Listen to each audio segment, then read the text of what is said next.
Doctor ইউনূসকে প্রধান করে অন্তর্বর্তী সরকার গঠনের সিদ্ধান্ত, রাষ্ট্রপতির সাথে ৩ বাহিনী প্রধান ও ১৩ সমন্বয়কের বৈঠক। সংসদ বিলুপ্ত, খালেদা জিয়ার মুক্তি অনতিবিলম্বে অন্তর্বর্তী সরকারের দাবি মির্জা ফখরুলের। নজরুল ইসলাম খান ও আমির খসরু সহ বিএনপি জামাতের সহস্রাধিক নেতাকর্মীর জামিন।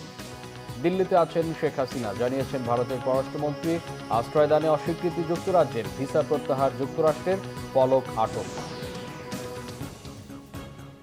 দেখছিলেন সংবাদ শিরোনাম, এবার বিস্তারিত। ডক্টর মোহাম্মদ ইউনূসকে প্রধান উপদেষ্টা করে অন্তর্বর্তীকালীন সরকার গঠনের সিদ্ধান্ত হয়েছে। গতরাতে বঙ্গভবনে রাষ্ট্রপতি মোহাম্মদ শাহাবুদ্দিনের সাথে ৩ বাহিনী প্রধান ও বৈষম্য বিরোধী ছাত্র আন্দোলনের সমন্বয়কদের বৈঠকে এই সিদ্ধান্ত হয়। বাকি উপদেষ্টাদের বিষয়ে নাগরিক সমাজ, ছাত্র প্রতিনিধি সহ ১০ থেকে ১৫ জনের একটি প্রাথমিক তালিকাও প্রস্তাবনা হিসেবে দিয়েছেন সমন্বয়করা। আজ ডক্টর মোহাম্মদ ইউনূস প্যারিস থেকে দেশের উদ্দেশ্যে রওনা হবেন। তিনি দেশে এলে শপথ নেবে নতুন সরকার। রকুনুজ্জামানের রিপোর্ট। অন্তর্বর্তীকালীন সরকার গঠন নিয়ে বৈষম্য বিরোধী ছাত্র আন্দোলনের সাথে বৈঠকে বসেন রাষ্ট্রপতি মোহাম্মদ শাহাবুদ্দিন।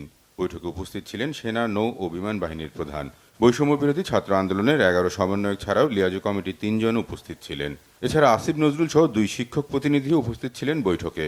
বৈঠক শেষে রাত 11:30টার দিকে বঙ্গভবন থেকে বেরিয়ে আসেন বৈষম্য বিরোধী ছাত্র আন্দোলনের সমন্বয়করা। বৈঠকে ডক্টর মোহাম্মদ ইউনূসকে প্রধান উপদেষ্টা করে অন্তর্বর্তীকালীন সরকার গঠনের বিষয়ে সিদ্ধান্ত হয়। আমরা প্রাথমিকভাবে আমাদের অন্তর্বর্তীকালীন সরকারের জন্য সরকারের প্রধান উপদেষ্টা হিসেবে সর্বজন গ্রহণযোগ্য, নোবেল পুরস্কার বিজয়ী, আন্তর্জাতিক খ্যাতিসম্পন্ন ব্যক্তিত্ব ডক্টর মোহাম্মদ ইউনূসের নাম প্রস্তাব করেছিলাম এবং আজকে মহামান্য রাষ্ট্রপতিও সম্মতি দিয়েছেন ডক্টর মোহাম্মদ ইউনূসকে প্রধান করেই অন্তর্বর্তীকালীন সরকার দ্রুত সময়ের মধ্যে গঠন করা হবে। ওনার একটি মাইনর অপারেশন আজকে হয়েছে, উনি আগামীকালই দেশের উদ্দেশ্যে রওনা হবেন। হয়তো আগামীকাল রাতে অথবা পরশুদিন সকালের মধ্যে উনি দেশে এসে পৌঁছাবেন এবং এর মধ্যেই আমাদের তালিকাটিও চূড়ান্ত হয়ে যাবে এবং হয়তো আমরা ২৪ ঘন্টা বা তারও কিছু সময়ের মধ্যে, অধিক কিছু সময়ের মধ্যেই আমরা পূর্ণাঙ্গ যে সরকার, অন্তর্বর্তীকালীন সরকারের শপথ যে বিষয়টি, সেটি আমরা করে ফেলতে পারবো। বাকি উপদেষ্টাদের জন্য ১০ থেকে ১৫ জনের একটি প্রাথমিক তালিকা বৈষম্য বিরোধী ছাত্র আন্দোলনের পক্ষ থেকে দেওয়া হয়। আমরা এই অন্তর্বর্তীকালীন সরকারের একটি তালিকা, প্রাথমিক তালিকা দিয়ে এসেছি, যেখানে নাগরিক সমাজ সহ ছাত্র প্রতিনিধিত্ব রয়েছে এবং খুবই দ্রুত সময়ের মধ্যে আমরা এই তালিকাটি নিয়ে বিভিন্ন রাজনৈতিক পক্ষের সাথে আলোচনার মাধ্যমে এটি চূড়ান্ত করা হবে এবং খুবই দ্রুত সময়ের মধ্যে অন্তর্বর্তীকালীন সরকার ঘোষণা করা হবে। আমি আমাদের ছাত্র যারা সমন্বয়ক আছে, নাহিদ, আসিফ, তারপরে আপনার হাসনাত, সারজিদ, বাকের, আজকে ওদের সহ অন্যরা মানে মূলত আলোচনা করেছে তো 4 জন। তো ওদের যে আলোচনার স্কিল দেখেছি, ওদের যে আলোচনার আউটকাম দেখেছি, এটা একটা মুগ্ধ করার মতো। মানে আমি নিজে বিশ্বাস করতে পারি না ওরা এত ম্যাচিউরলি সব কিছু এত ডিল করতে পারে। আমরা খুবই লাকি, আমরা শুধুমাত্র মানে অভ্যুত্থানের নেতা পাই নাই, ইনশাআল্লাহ আমার মনে হয় রাষ্ট্র গঠনের নেতা আমরা পেয়ে গেছি ওদের মধ্যে। দেশবাসীকে আবারও শান্ত থাকার আহ্বান জানান বৈষম্য বিরোধী ছাত্র আন্দোলনের নেতারা। আমরা ছাত্র জনতারা এই অভ্যুত্থান করেছে, এখন এই অভ্যুত্থানকে রক্ষা করার, একটি নতুন বাংলাদেশ গঠন করার দায়িত্ব তাদের। যারা আমরা দেখেছি বিভিন্ন ধরনের নাশকতা করা হচ্ছে, হামলা করা হচ্ছে, পরিকল্পিতভাবে করে এই আন্দোলনকে নস্যাৎ করার চেষ্টা করা হচ্ছে। আমরা সকল প্রতি আহ্বান থাকবে এই ধরনের লুটপাট, হামলাকে রুখে দিবেন এবং যারা সংবাদকর্মী আছেন তাদের প্রতি সর্বোচ্চ সহযোগিতা করবেন এবং আপনারা থানাগুলোকেও প্রয়োজনে পাহারা দিবেন। আমরা বলেছি বারবার, যারা এই ফ্যাসিস্ট রেজিমের সাথে গণহত্যায় জড়িত ছিল, দুর্নীতিতে জড়িত ছিল, তাদেরকে আইনি প্রক্রিয়ায় বিচারের আওতায় আনা হবে। কেউ আপনারা আইন তুলে নেবেন না। আমরা প্রতিহিংসা, রক্তপাত চাই না, আমরা একটি শান্তিপূর্ণ বাংলাদেশ চাই। আর আমরা রকুনুজ্জামান, বাংলা ভিশন, ঢাকা। সংসদে তরুণ প্রজন্মকে রাখার ইঙ্গিত বৈষম্য বিরোধী ছাত্র আন্দোলনের সমন্বয়কদের। পুরাতন খোলসের সংসদ স্বৈরাচারী ভূমিকা রাখতে পারে বলেও শঙ্কা তাদের। সেই সাথে লুটপাট বন্ধে ছাত্র সমাজের জোরালো ভূমিকা চায় তারা। এদিকে ঢাকা বিশ্ববিদ্যালয়ের হলে হলে চলছে উৎসব। অপরাজনীতিমুক্ত হলের দাবি শিক্ষার্থীদের। বিস্তারিত ফরুক বাবু রিপোর্টে।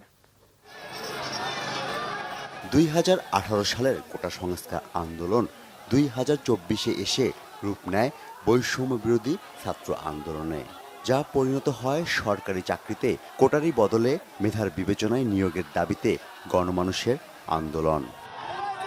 গুটি গুটি পায়ে শিক্ষার্থীদের কর্মসংস্থানের প্রবেশের বৈষম্য দূর করার সেই আন্দোলন ফেলে দেয় 15 বছরের শেখ হাসিনার সরকারকে।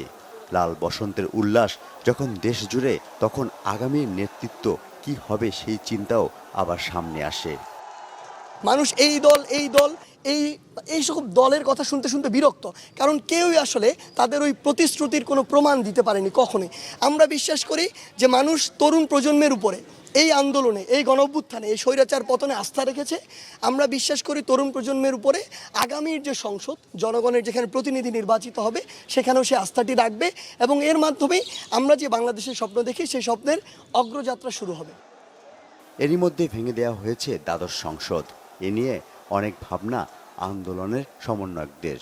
আমরা আসলে ফ্যাসিস্টের পতন করতে পেরেছি, কিন্তু ফ্যাসিবাদী যে ব্যবস্থাটা রয়ে গেছে সেটার এখনো কিন্তু আমরা বিলোপ সাধন করতে পারিনি। ওই সংসদ থেকে আমার আপনার ভাগ্য, পলিসি সবকিছু নির্ধারিত হয়। সো আপনি যদি ওই জায়গায় সবচেয়ে যোগ্য মানুষগুলোকে না বসাতে পারেন, তাহলে সবচেয়ে বড় সমস্যাটি যেটি হবে, এদিকে আপনি যতই যোগ্য মানুষগুলো বসান, ডিসিশন যেহেতু ওই জায়গা থেকে আসে, সেই জায়গা থেকে আমরা বিশ্বাস করি বাংলাদেশের তরুণ প্রজন্ম আসলে রাজনীতির দিকে তার আগ্রহটি দেখাবে। সংবিধানের কিছু ধারা, বিচার বিভাগ, নির্বাচন কাঠামো পরিবর্তন আনার তাগিদ তাদের। আমরা যেই প্রস্তাবনাটি দিব, সেই প্রস্তাবনার ভিত্তিতে আগামীর বাংলাদেশ বিনির্মাণ হবে। সেখানে কাউকে কোনো ধর্ম, বর্ণ, রাজনৈতিক মতাদর্শ এই বলে কাউকে কোনো কিছু থেকে বঞ্চিত করা যাবে না, আবার কাউকে বেশি সুযোগও দেওয়া যাবে না। আমরা একটি সাম্যের বাংলাদেশ দেখতে চাই। এই নির্বাচন ব্যবস্থার উপর মানুষের কোনো আস্থা নেই। বিগত 16 বছর বাংলাদেশে কোনো নির্বাচনই হয় না। সেই জায়গা থেকে ওই নির্বাচন কমিশন বা ওই নির্বাচন কমিশনে যারা রয়েছেন, তাদের যে সংস্কারের বিষয়টি বা পরিবর্তনের বিষয়টি, সেখানে হাত দিতে হবে। সংবিধানের বেশ কিছু জায়গা রয়েছে, বেশ কিছু ধারা রয়েছে যেখানে পরিবর্তনের জন্য কাজ করতে হবে। এমন বাংলাদেশের বিচার ব্যবস্থা থেকে শুরু করে বিচার ব্যবস্থা বা আপিল বিভাগে ওই সকল বিচারকদেরকে বসানো হয়েছিল যারা আসলে ওই দলের তোষামোদি করত। সেই জায়গাগুলোতে আমাদের হাত দিতে হবে। রাষ্ট্রের আইন শৃঙ্খলা ব্যবস্থার অবনতি মোকাবেলায় পুলিশের ওপর হামলা ও লুটপাট বন্ধের আহ্বান সমন্বয়কদের। আইন শৃঙ্খলা রক্ষাকারী বাহিনী যে কাজগুলো করেছে তারা স্বেচ্ছায় করেনি, কিন্তু তাদেরকে করতে বাধ্য করা হয়েছে। তো সেই জায়গায় দূরত্বটি তাদের সাথে নয়। আসলে আমরা বিশ্বাস করি যে ফ্যাসিস্ট সরকার বাধ্য করে এগুলো করিয়েছে, তাদের তো পতন হয়েছে।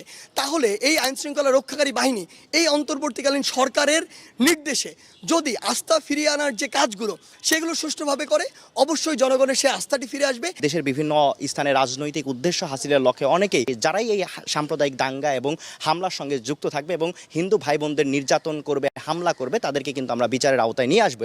দুর্নীতিগ্রস্ত আমলাদের সংস্কারও চায় তরুণ সমাজ। এদিকে শিক্ষা প্রতিষ্ঠান খুলে দিলেও আজ ক্লাস হয়নি কোথাও। হলে ফিরতে শুরু করেছে শিক্ষার্থীরা। আন্দোলন শেষে দীর্ঘদিন পর হলে ফিরে উৎসবে মাতে তারা।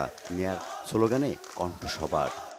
আবার যদি কোনো অপশক্তি এই বাংলার অধীন করতে চায়, তাদেরকে দমন করতে আমরা আবার আসব। আমরা কোনো ধরনের রাজনীতি চাই না। যখন কোনো ধরনের রাজনীতি থাকবে না, তখন আমরা সাধারণ স্টুডেন্টরা তখন শান্তিপূর্ণভাবে আমরা ক্যাম্পাসে থাকতে পারবো। ছাত্রদের আবাসিক হল যেন আর টর্চার সেল হতে না পারে, সেদিকে নজর এই প্রজন্মের। ফরুক বাবু, বাংলা ভিশন, ঢাকা। দ্বাদশ জাতীয় সংসদের বিলুপ্তি ঘোষণা করেছেন রাষ্ট্রপতি মোহাম্মদ শাহাবুদ্দিন। মঙ্গলবার বিকেলে বঙ্গভবন থেকে পাঠানো এক প্রেস বিজ্ঞপ্তিতে এই তথ্য জানানো হয়েছে।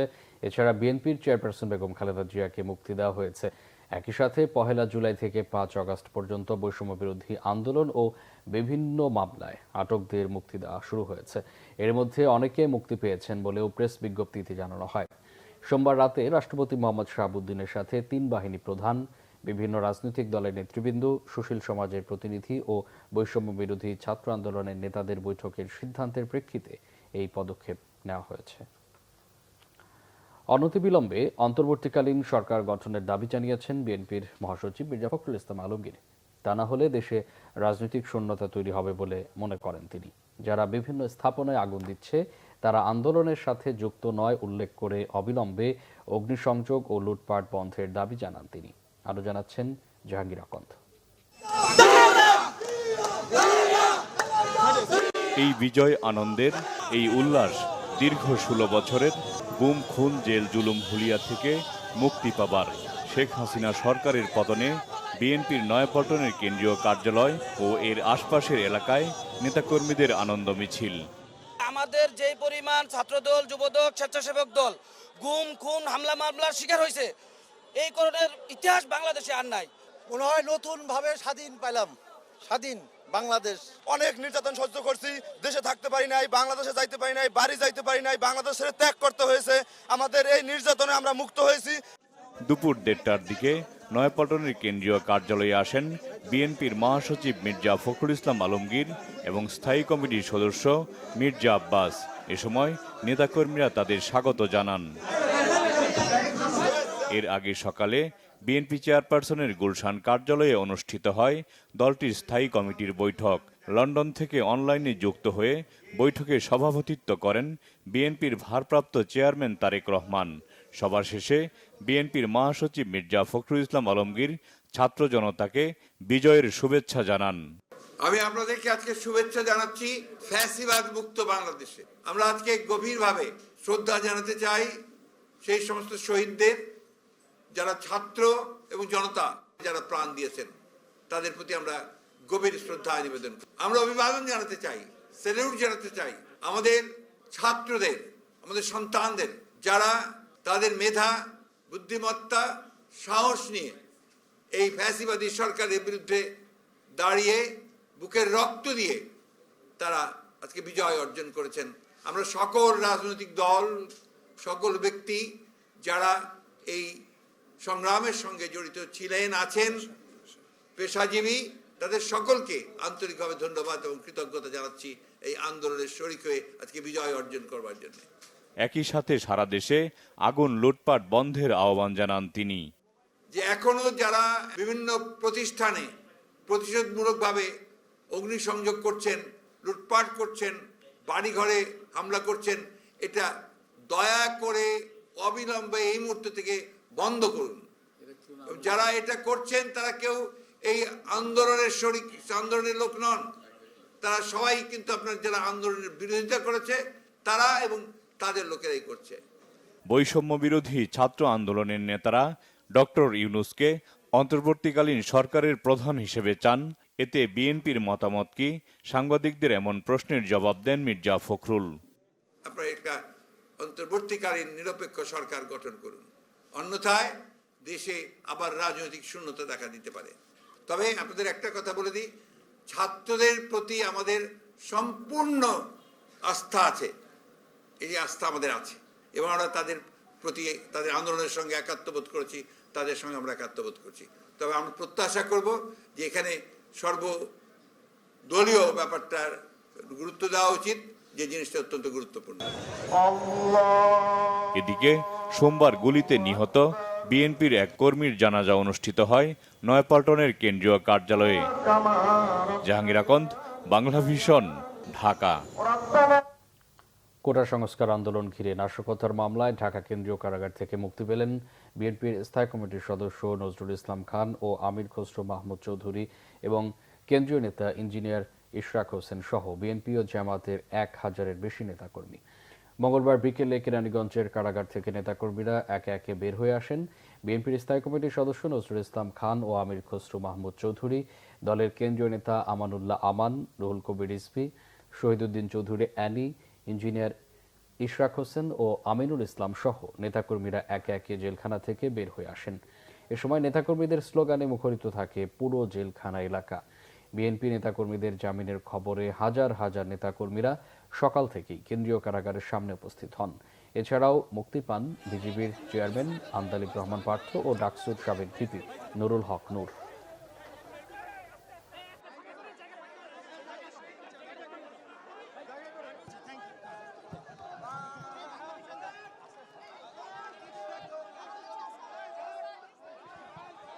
দ্রুত সুস্থতা কামনা করছি। এই মুহূর্তে দরকার দেশের দেশপ্রেমিক জনতার ঐক্য এবং শান্তি শৃঙ্খলা। গণতন্ত্রের বিজয়।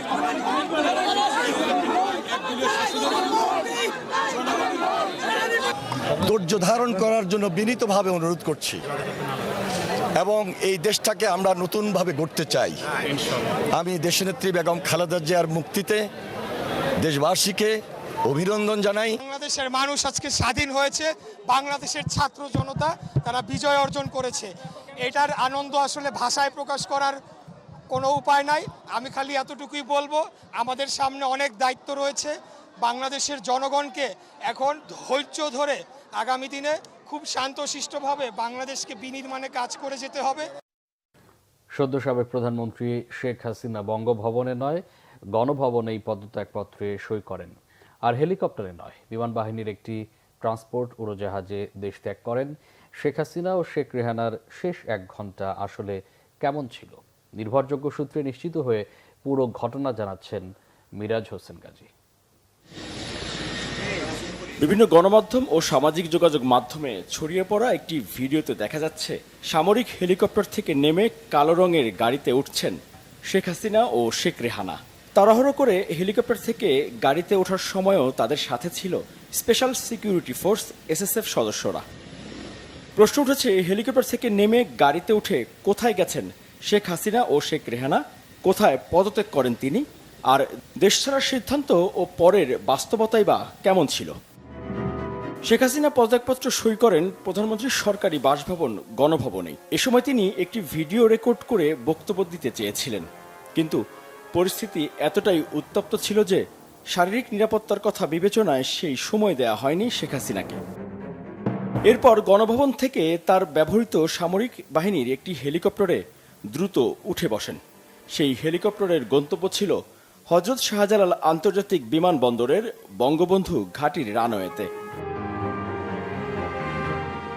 ছড়িয়ে পড়া ভিডিওটি মূলত এই রানওয়েতে নামার দৃশ্য। সামরিক হেলিকপ্টার থেকে নেমে কালো রঙের গাড়িতে উঠছেন 2 বোন শেখ হাসিনা ও শেখ রেহানা। এ সময় রানওয়েতে সবাই ছিল খুবই ব্যস্ত, তবে তাদের পরের গন্তব্য কোথায় তা জানতেন না উপস্থিত কেউই। কালো গাড়িটিতে করে সাবেক প্রধানমন্ত্রী শেখ হাসিনা ও শেখ রেহানা পাশের রানওয়েতে রাখা বিমান বাহিনীর ট্রান্সপোর্ট উড়োজাহাজ C-130J উদ্দেশ্যে রওনা দেন। এই উড়োজাহাজে করে দেশ ত্যাগের পর প্রথম আগরতলা থেকে পশ্চিমবঙ্গের দিকে যেতে চাইলেও পশ্চিমবঙ্গের ATC তাদের নামার অনুমতি দেয়নি। পরে নয়াদিল্লির দিকে রওনা দেয় উড়োজাহাজটি। সেখানে এয়ারফোর্সের একটি ঘাঁটিতে অবতরণ করে শেখ হাসিনা ও শেখ রেহানাকে বহনকারী উড়োজাহাজটি। এখন সেখানে নিরাপদে গোপন একটি হাউসে রাখা হয়েছে শেখ হাসিনা ও শেখ রেহানাকে। মিরাজ হোসেন গাজী, বাংলা ভিশন, ঢাকা। বাংলাদেশে অন্তর্বর্তী সরকার গঠনের সিদ্ধান্তকে স্বাগত জানিয়েছে যুক্তরাষ্ট্র। সেই সাথে অন্তর্বর্তী সরকার গণতান্ত্রিক ও অন্তর্ভুক্তিমূলক হওয়ার আহ্বান মার্কিন পররাষ্ট্র দপ্তরের। সোমবার যুক্তরাষ্ট্রের পররাষ্ট্র দপ্তরের নিয়মিত ব্রিফিংয়ে মুখপাত্র ম্যাথিউ মিলার বলেন, শেখ হাসিনার প্রধানমন্ত্রী পদ থেকে পদত্যাগ করে দেশ ছাড়ার বিষয়ে তারা অবগত আছেন। যুক্তরাষ্ট্র বাংলাদেশের পরিস্থিতি সতর্কতার সাথে পর্যবেক্ষণ করছে এবং বাংলাদেশের জনগণের পাশে আছে। সব পক্ষকে সহিংসতা থেকে বিরত থেকে দ্রুত শান্তি ফিরিয়ে আনার আহ্বান জানান মিলার। এছাড়া গেল কয়েক সপ্তাহে যারা প্রাণ হারিয়েছেন তাদের প্রতি গভীর সমবেদনা জানায় মার্কিন পররাষ্ট্র দপ্তর। দেশ ছেড়ে যাওয়ার সময় বিমানবন্দরে আটক করা হয়েছে সদ্য সাবেক টেলিযোগাযোগ ও তথ্য প্রযুক্তি প্রতিমন্ত্রী জুনায়েদ আহমেদ পলককে। নয়াদিল্লি যাওয়ার উদ্দেশ্যে মঙ্গলবার দুপুরে হযরত শাহজালাল আন্তর্জাতিক বিমানবন্দরে যান জুনায়েদ আহমেদ পলক। সেখানেই তাকে আটক করা হয়। ঢাকা বিশ্ববিদ্যালয় ছাত্রলীগের সাবেক সাধারণ সম্পাদক তানভীর হাসান সৈকত এবং ঢাকা মহানগর উত্তর ছাত্রলীগের সাধারণ সম্পাদক রিয়াজ মাহমুদকে বিমানবন্দরে আটক করা হয়েছে। এদিকে সপরিবারে ভারতে যাওয়ার সময় ব্রাহ্মণবাড়িয়ার আখাউড়া ইমিগ্রেশন থেকে ফেরত পাঠানো হয় সাংবাদিক শ্যামল দত্তকে। সেনাবাহিনীর শীর্ষ পদে বড় আকারের রদবদল করা হয়েছে। মেজর জেনারেল জিয়াউল আহসানকে চাকরি থেকে অব্যাহতি দেওয়া হয়েছে। এছাড়া লেফটেন্যান্ট জেনারেল সাইফুল আলমের চাকরি পররাষ্ট্র মন্ত্রণালয়ে ন্যস্ত করা হয়েছে। লেফটেন্যান্ট জেনারেল মুজিবুর রহমানকে GOC army training and doctrine command, lieutenant general Ahmed Tabrez Shams চৌধুরীকে সেনাবাহিনীর quarter master general lieutenant general Mizanur Rahman শামীমকে সেনাবাহিনীর chief of general staff, lieutenant general Mohammad Shahinul হককে কমান্ড্যান্ট এনডিসি এবং মেজর জেনারেল আসম রিদানুর রহমানকে এনটিএমসির মহাপরিচালক হিসেবে নিয়োগ দেওয়া হয়েছে। মঙ্গলবার আইএসপিআর এর পক্ষ থেকে এই তথ্য জানানো হয়েছে।